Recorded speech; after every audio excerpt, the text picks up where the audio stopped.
L'ancienne race qu'est celle du peuple nain est connue dans tout l'Empire pour sa ténacité, son caractère rancunier et son indéfectible loyauté. Les mythes et les sagas comptent souvent les incroyables prouesses d'un carré de bouclier nain défensif, largement surpassé en nombre, sur lequel vient s'écraser, vague après vague, ses féroces ennemis sans arriver à le submerger. Pourtant, faisant fi de l'efficacité de ces formations militaires compactes et des armures lourdes, on peut voir sur le champ de bataille des nains épars se jeter à corps perdu à l'intérieur des lignes ennemies, s'engageant dans un ballet macabre, faisant danser les tatouages qui recouvrent leurs bras et torses découverts au rythme de frappes de leurs haches.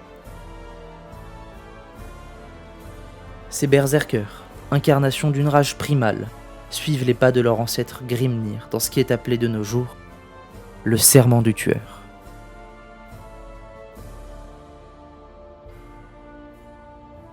Grimnir est un ancêtre nain et un dieu à leurs yeux. Vivant à une époque où le chaos n'avait souillé de ses griffes les terres du vieux monde, il fit averti par une vision de son frère, Grungni, de la venue de celui-ci. Protégeant son peuple durant la période de migration des nains à travers les montagnes, il fit choisi pour mener les troupes des nains lorsque les immondices du chaos rampèrent sur les terres des mortels. Combattant inlassablement à l'aide des haches runiques forgées par son frère Grungni, malheureusement, les forces du chaos étaient innombrables, et chaque assaut se brisant sur les nains laissait place à un autre, tout aussi féroce. Il apprit alors que ces forces impies utilisaient des portails aux pôles pour se matérialiser dans ce monde. Il décida à aller fermer ces portails par lui-même, seul. Il se teignit alors barbe et chevelure en orange, coupant et érigeant cette dernière en une crête solidement tenue en place par de la graisse animale, puis se tatoua le corps de runes ainsi que de sa rune personnelle.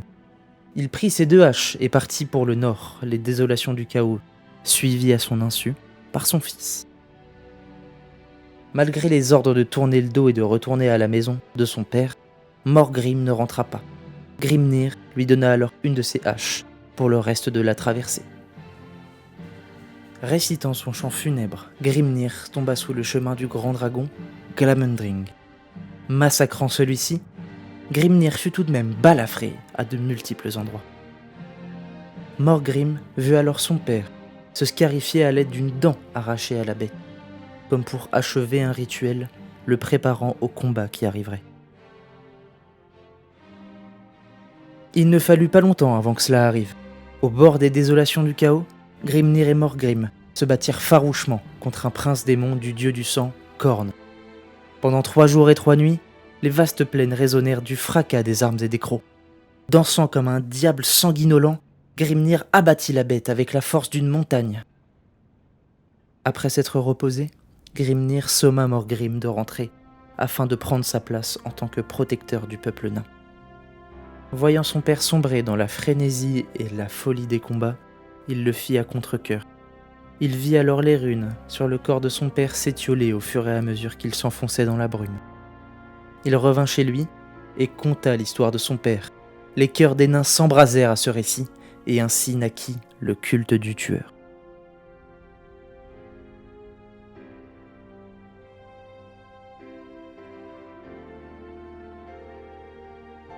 Les mythes nains supposent que le peuple a émergé de la pierre, et comme celle-ci, la parole d'un nain est inébranlable.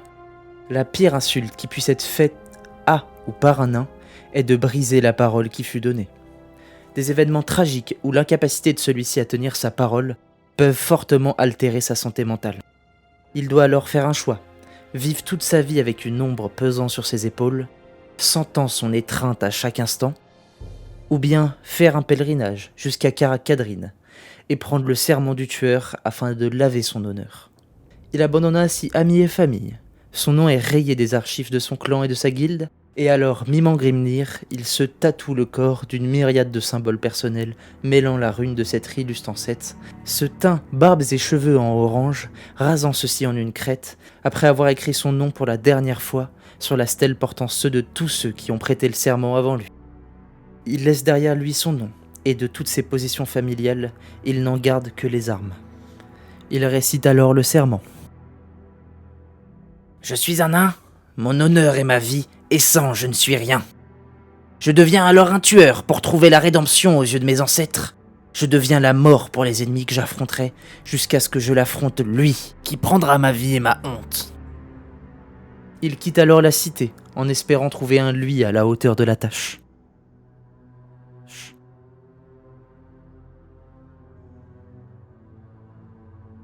Les tueurs cherchent la mort la plus glorieuse, attachant une affection toute particulière pour les ennemis largement supérieurs en nombre, surtout à plus de 7 contre 1, ou les monstres, dont le tour de taille ne descend pas en dessous de celui d'un chêne centenaire.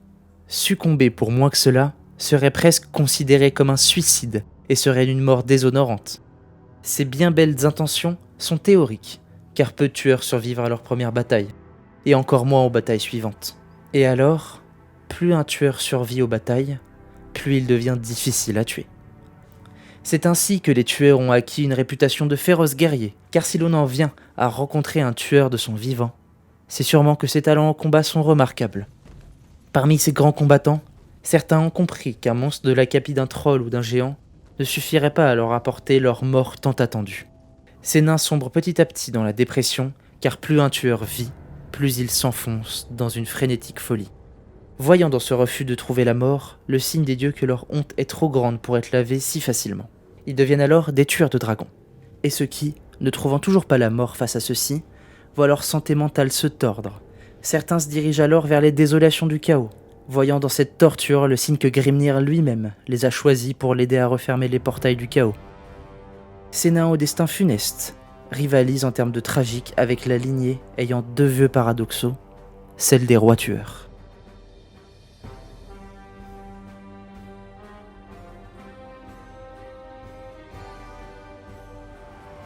Il y a plus de 3000 ans, le roi de Karak-Kadrin, Baragor, voulut faire marier sa fille au fils du haut roi du pic éternel, Karazakarak. Sur la route entre les 2 bastions, celle-ci et son escorte tombèrent sur un terrible dragon, Skaladrak. Ils n'avaient aucune chance de s'en sortir. Se sentant responsable de cette mort, le roi Baragor, dans son désarroi, prit le serment du tueur et le nom d'Ungrim, qui signifie lié par un serment ou briseur de serment, devenant ainsi le premier roi tueur. Pris entre 2 serments, celui de chercher une mort glorieuse et celui de veiller sur son peuple, le roi comprit qu'il ne pouvait remplir aucun des 2 au détriment de l'autre, et fonda l'hôtel de Grimnir à Karak-Kadrin. Grâce à de généreuses donations, il en fit un véritable foyer pour les tueurs. Ainsi, il fut considéré comme un nain sage, faisant passer la survie de son peuple avant tout, et aidant les tueurs à accomplir leurs vœux là où lui ne le pouvait. Néanmoins, ne pouvant se débarrasser de son vœu de tueur, il en fit hériter, ainsi que le nom d'Ungrim à ses descendants, jusqu'au dernier et plus connu de tous, Ungrim Point de Fer.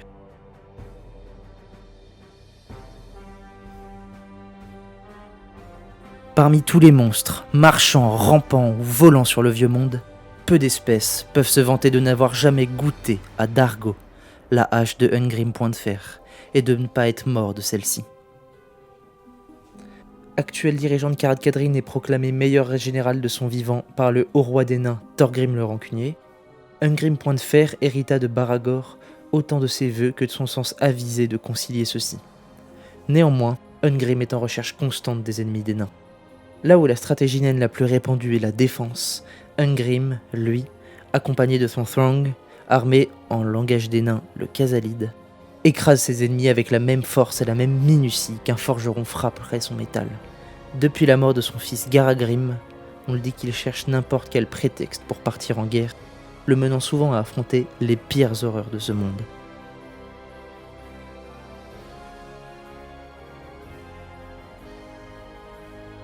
Cela faisait maintenant une décennie que Gnashrak raidait les montagnes du bord du monde, rasant et pillant tout campement nain qui oserait sortir des grands Karak. Et s'il survécut si longtemps, c'est en grande partie grâce aux mercenaires ogres qu'il avait engagés, menés par Golgfag Mangeur d'Hommes. Ceux-ci étaient rompus aux stratégies militaires, et de par 3 fois, ils permirent aux forces de Gnashrak de s'enfuir après une défaite face au Throng d'Ungrim. Et pourtant, peu de temps après la 3e déroute, Gnashrak et Golgfag eurent un différend, ayant pour sujet le fort appétit des ogres et les disparitions mystérieuses et répétées des gobelins. Différend qui déboucha sur un combat où Golgfag arracha le bras de Gnashrak avant de s'enfuir. Voyant plus loin que le bout de sa panse proéminente, Golgfag comprit très vite qu'une porte se fermant, une autre s'ouvrit. Et il offrit alors ses services à Ungrim, avec pour preuve de loyauté, ce bras arraché à Gnashrak. Dans une position où il lui était difficile de refuser, Ungrim accepta alors, et ils préparèrent une embuscade aux troupes orques. Ce fut un bain de sang, et les orques pris en étau furent massacrés, permettant ainsi à l'Empire nain de respirer une bonne fois pour toutes. Ungrim déchanta vite, lorsqu'il se rendit compte que les ogres les avaient trahis, profitant du chaos des combats, pour piller des ravitaillements nains et s'enfuir avec toutes les réserves de bière. Ungrim jura alors de se venger. Il fallut attendre 5 longues années avant que Golgfag et sa bande d'ogres fassent une erreur. Oubliant la mémoire et la rancune tenace des nains, ils passèrent par la passe du Pic, ce passage dans l'ombre de Karak-Kadrin. Mais Ungrim vint leur barrer le chemin, à la tête d'une centaine de tueurs. Golgfag les balaya du regard, avant de rire à gorge déployée, se rendant compte qu'avec sa troupe d'ogres, ces monstres de plusieurs centaines de kilos chacun, il surpassait en nombre les ridicules nains. Il se rendit vite compte de son erreur quand l'ouragan carmin des tueurs fondit sur eux. Ce n'étaient pas de simples tueurs, mais des guerriers d'élite, et ils massacrèrent les ogres un à un. Il n'y eut que très peu de survivants chez ceux-ci, et ils furent jetés au cachot. Après des mois laissés à pourrir sans nourriture, les nains rouvrirent les portes, en pensant tous les prisonniers morts. Ils furent surpris lorsqu'ils trouvèrent Golgfag quasiment seul dans sa cellule, ayant mangé tous les autres ogres et laissé en vie uniquement son meilleur ami, dont il n'avait mangé que la jambe. Surpris par cette détermination de vivre, Ungrim trouva une proie intéressante à chasser plus tard et relâcha l'ogre à l'est des montagnes du bord du monde.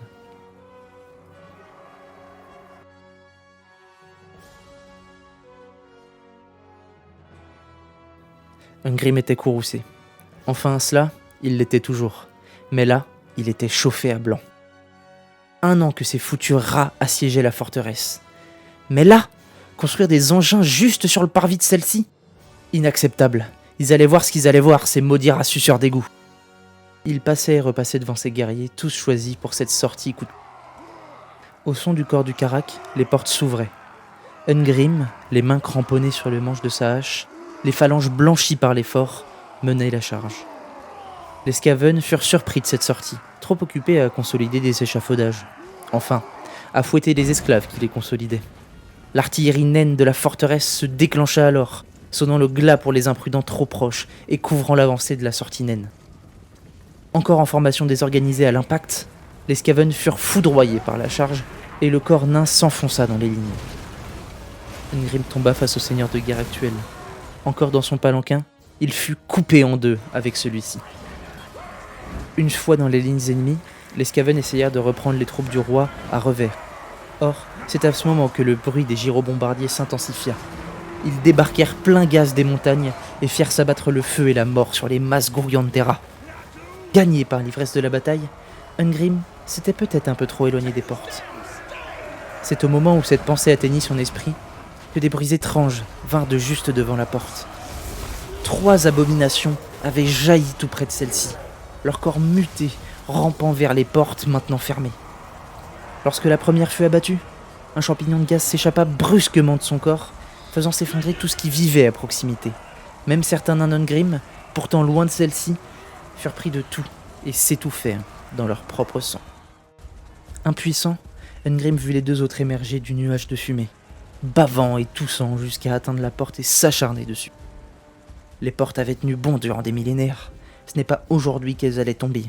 Et pourtant, au fur et à mesure des bruits sourds des coups des abominations, les runes de protection des portes s'estompèrent une à une. Et finalement, les abominations purent entrer dans le hall. Pendant quelques instants, le champ de bataille devint calme.